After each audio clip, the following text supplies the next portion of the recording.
hədis oxuyuram, Əd-Durər-Sünniyədədir. Hədis oxuyuram, Əd-Durər-Sünniyədədir. Harda gəlib? Müslimdə gəlib. Əd-Durər-Sünniyyə yox, Əd-Durər-Səniyyə. Adam kitabın adını üzündən doğru düzgün şəkildə oxuya bilmir. Hələ içindəkilərdən danışır. Bunu düzgün oxu, içindəkilərə sonra girərsən. Bunu bilmirsən, oradakiləri hardan biləcəksən? Kitabın adı Əd-Durər-Səniyyə fil-Əcribətin-Nəcdiyyədir.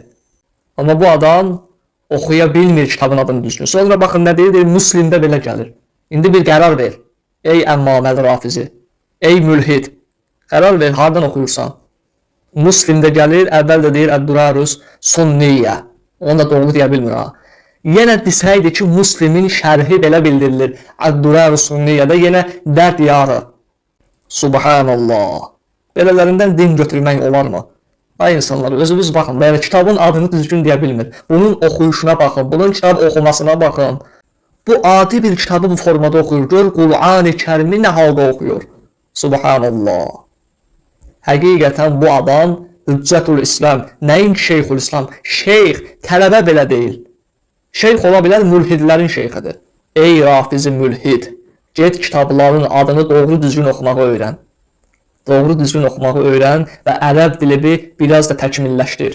Daha doğrusu ərəb dili öyrən. Allah sizləri hidayət etsin.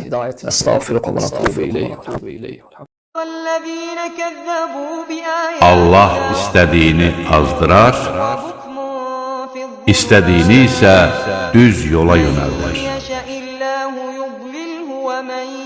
يشأ يجعله على صراط مستقيم